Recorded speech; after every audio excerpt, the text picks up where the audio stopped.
You sure? She looked at the folder, looked at me. Her eyes didn't blink. The room had no clock, no windows, and by the time I found the door again, the room didn't exist.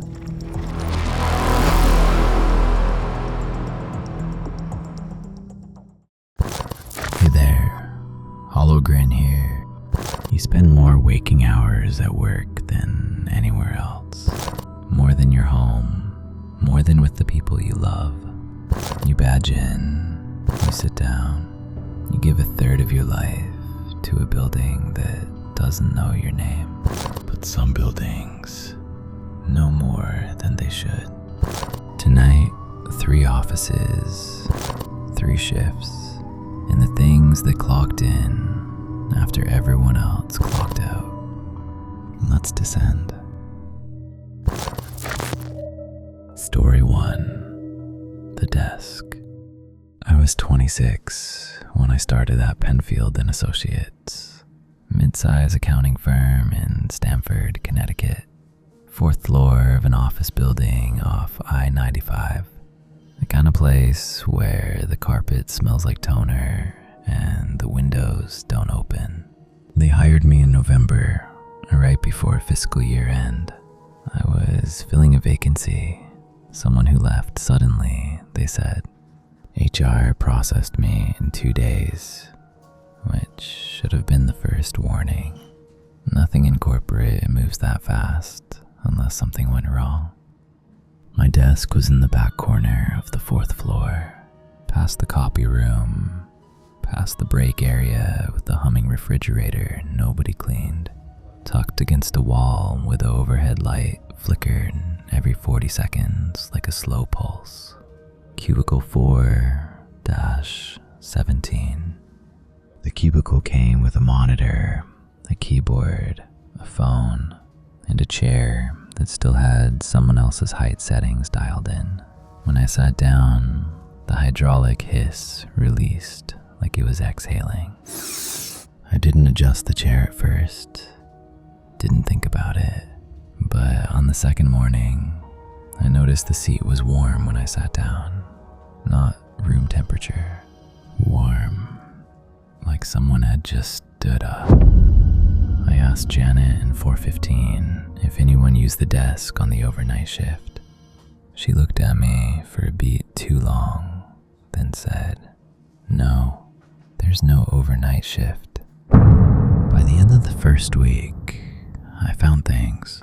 A pen in my drawer that wasn't mine, heavy, silver, engraved with the initials R.D.M.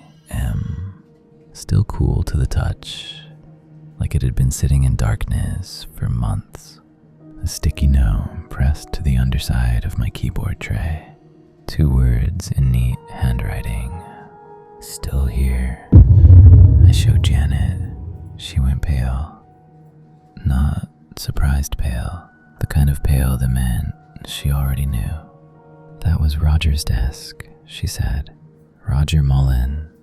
11 years here. He's dead? Heart attack. Right at the desk during close. They found him in the morning. His head was just on the keyboard. The monitor was still humming. His spreadsheet was still running. The numbers were wrong though. Every cell had the same number. The date he died. Over and over.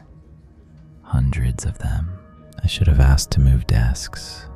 I should have said something to my manager. But I was new and new people don't make demands. The next morning, I found my monitor on when I arrived. I always powered it off. Always. The spreadsheet I'd been working on was open, but there was a new tab, one I hadn't created. It was labeled Roger. Inside was a single column of numbers, temperature readings, dropping by 1 degree per row. 72, 71, 70, all the way down to 58. At 58, the column stopped, and in the cell directly below, in text, not a number, Goldie. I put in my transfer request that afternoon. HR approved it in under an hour, sent at 4:47 p.m. after most of the floor had already gone home. I never went back to the 4th floor. 2 months later, Janet sent me a message. The new hire in 417 lasted a week. She didn't say why the woman quit. The chair was warm again.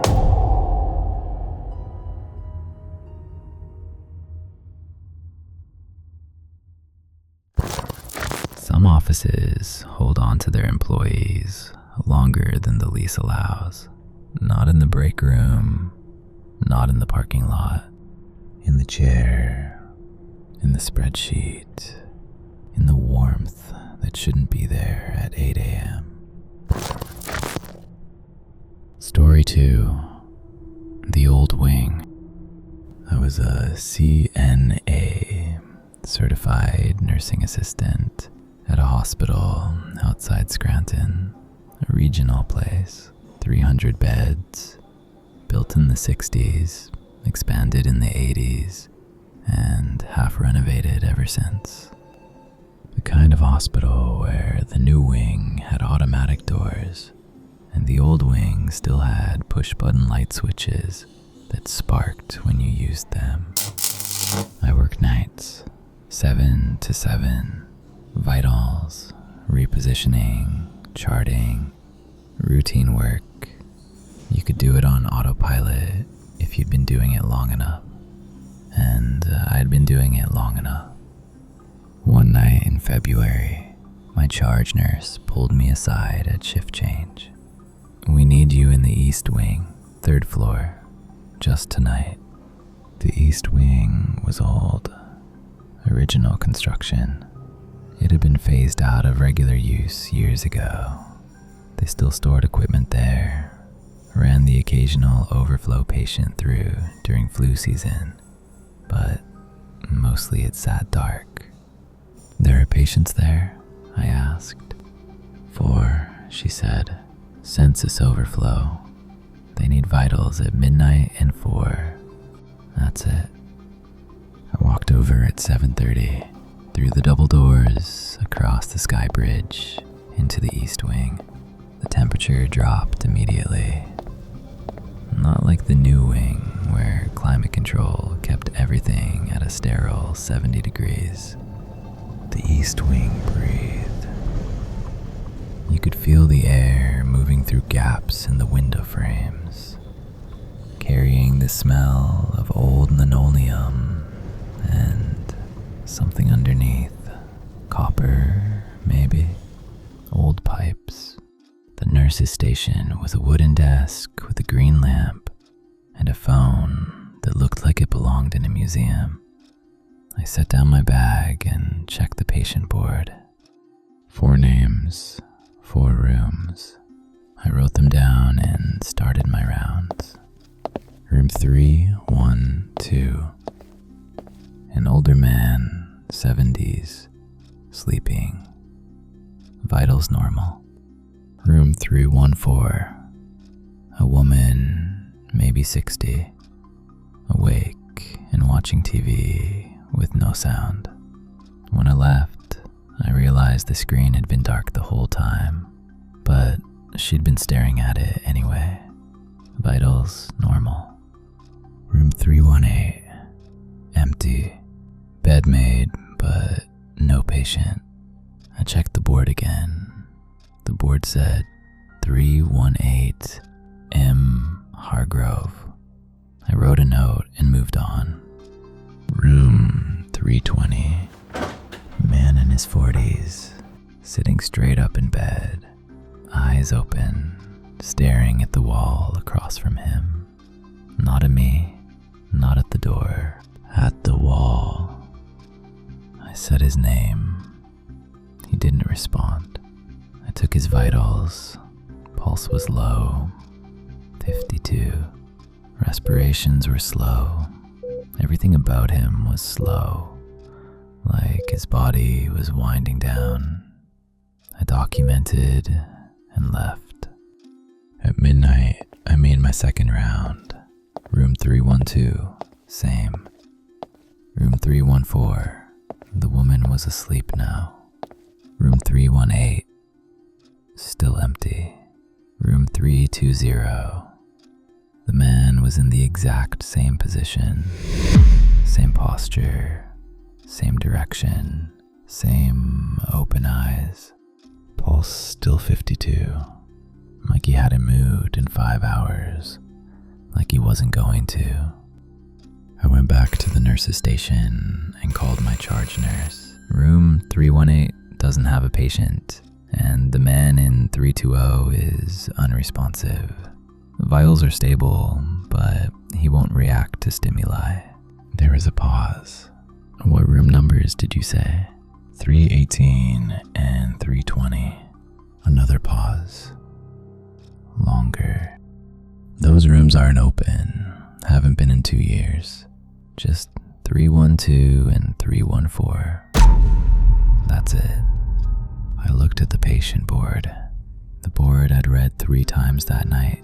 It now showed 2 names, 312 and 314.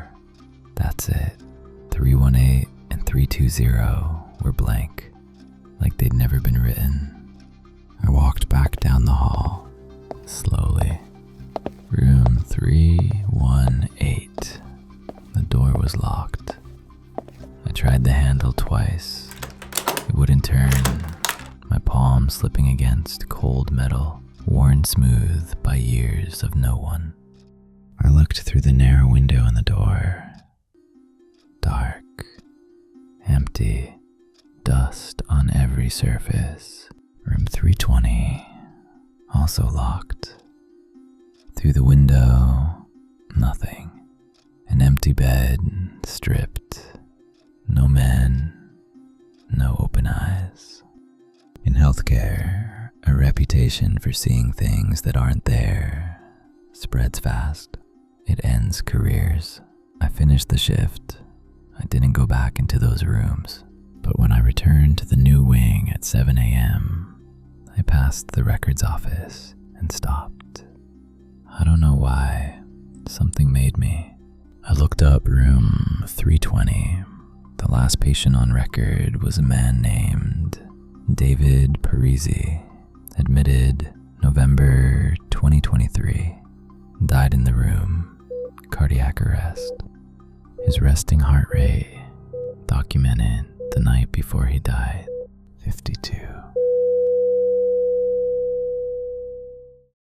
2 offices down, 1 to go.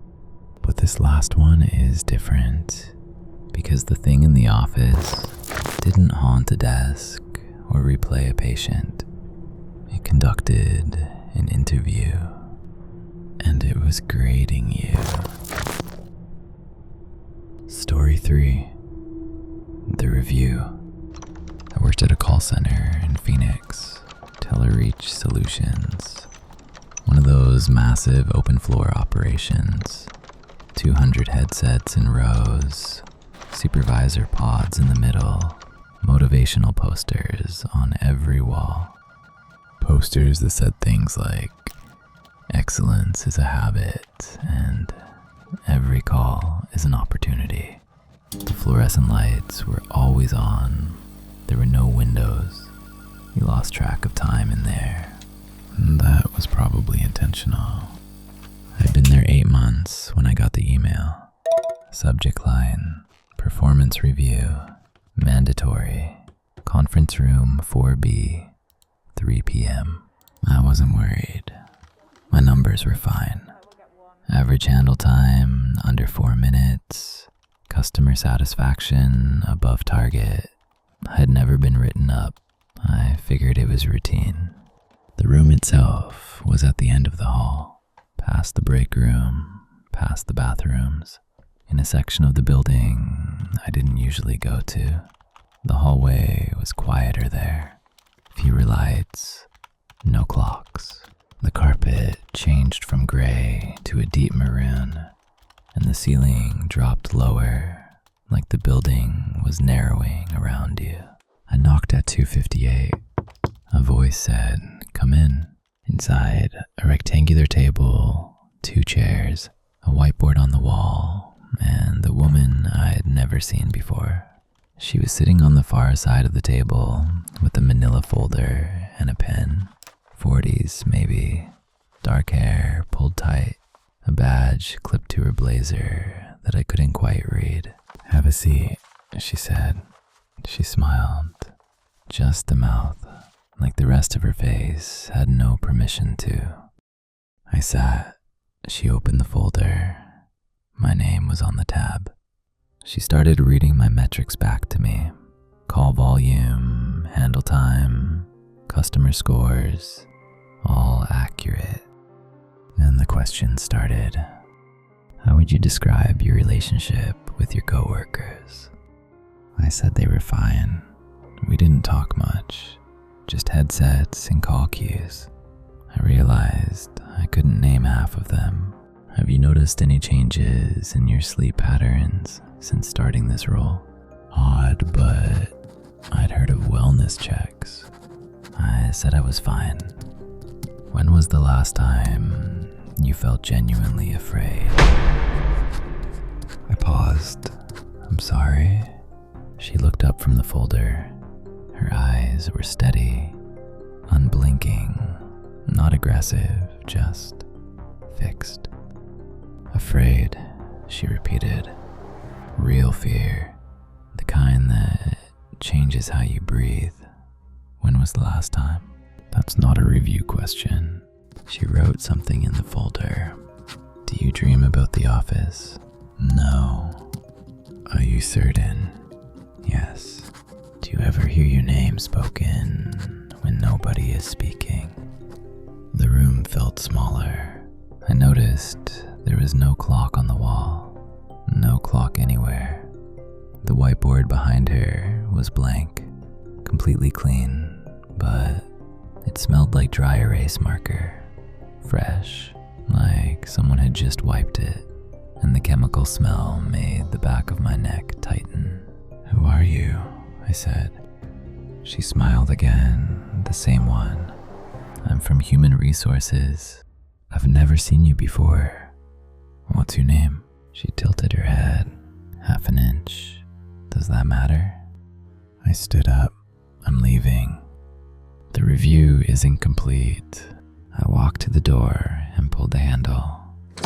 It moved, but the door didn't open.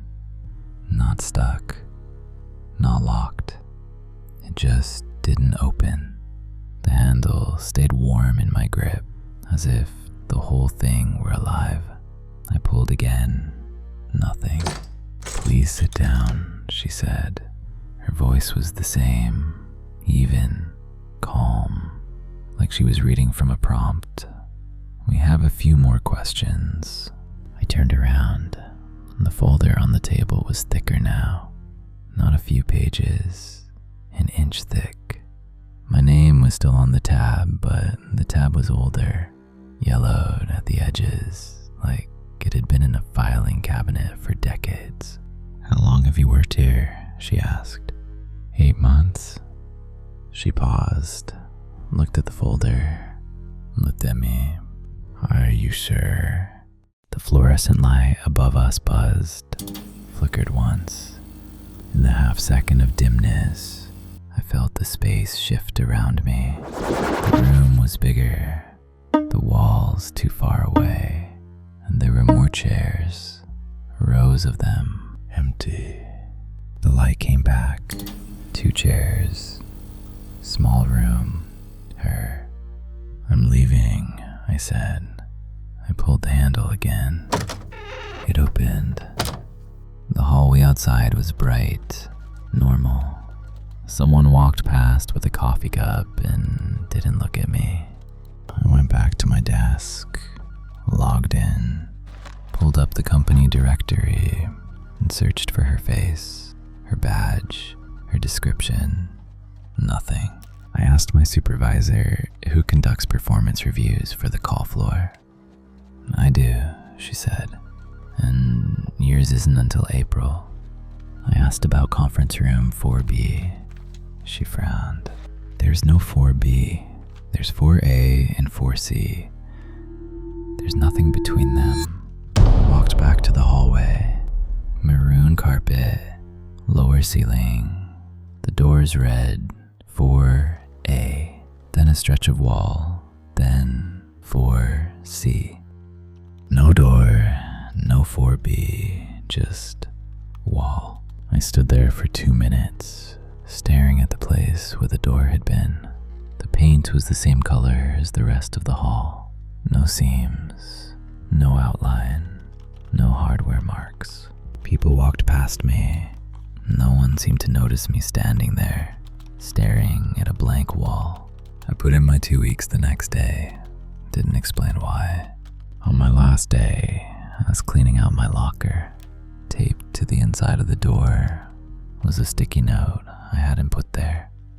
In neat handwriting, the same neat handwriting you'd see on a feedback form. Review complete. Performance adequate. 3 offices, 3 shifts that nobody should have worked.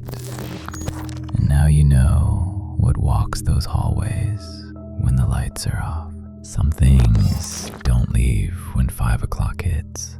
Some things are clocking in a different kind of overtime. Somewhere, right now, a monitor is on that nobody turned on. A room exists that isn't on any floor plan. A chair is warm that should be cold. You spend more time at work than anywhere else. So it makes sense, doesn't it?